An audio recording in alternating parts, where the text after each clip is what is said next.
কুলতলিতে বাঘের হামলায় নিহত পরিবারগুলির পাশে সিপিআইএম আর্থিক সহায়তা তুলে দিলেন সাম্য গাঙ্গুলি। সুন্দরবনের কুলতলি এলাকায় গত 15 দিনের মধ্যে কাঁকড়া ধরতে গিয়ে বাঘের হামলায় 4 জনের মৃত্যু হয়েছে। এই ঘটনায় শোকের ছায়া নেমে এসেছে গোটা এলাকায়। নিহতদের মধ্যে রয়েছেন গোপাল চক্রবর্তী, রামপ্রসাদ বাদানি, কৌষ্ঠ বিহারী জানা এবং গোপাল নস্কর। এর মধ্যে গোপাল নস্করের দেহ উদ্ধার করা সম্ভব হলেও বাকি 3 জনের দেহ এখনো উদ্ধার করা যায়নি।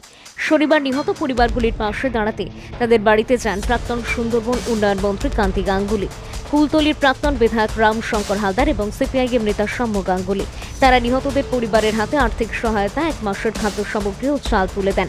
জানা গিয়েছে, নিহত গোপাল নস্করের স্ত্রী বর্তমানে সন্তান সম্ভবা এবং তার 2 সন্তান রয়েছে। পরিবারের কঠিন পরিস্থিতির কথা বিবেচনা করে নিহত পরিবারগুলির ছেলে মেয়েদের পড়াশোনার দায়িত্ব গ্রহণ করেন সিপিআইএম নেতৃত্ব।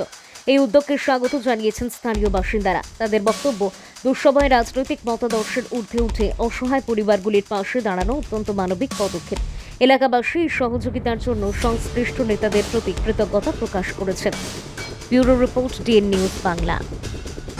দেখো, অভাবের তাড়নায় সুন্দরবনের মানুষ মাছ ধরতে যেতে পারছে, প্রাণের ঝুঁকি নিয়ে কীভাবে সংসার চালায়। সরকারি পারমিট দেওয়া হয় নির্দিষ্ট সময়ের জন্য, কিছু মানুষ, বেশি মানুষই পারমিট পায়। এরা পারমিট পেয়েছিল মধু এবং কাঁকড়া ধরার জন্য আবেদন দিতে। সরকারের পক্ষ থেকে যেটা কথা আছে, যদি পারমিট যদি থাকে তাদের টাকা দিতে বাধ্য, আর পারমিট যারা গেছে তাদেরও কম্পালসারি গ্রাউন্ডে সরকার টাকা দেয়। অতীতে বামফ্রন্ট ছিল, আমি সুন্দরবন দপ্তরের দায়িত্ব ছিলাম, পারমিট ছাড়া লোকদেরও আমরা ক্ষতিপূরণ দিয়েছি। যারা কাঁকড়া বা মাছ ধরতে যায়, নিজের জীবন জীবিকার জন্য যায়, হয়তো এই কাঁকড়া আর মাছ না ধরলে শহরের আমরা বাবুরা কাঁকড়া আর মাছ খেতে পারতাম।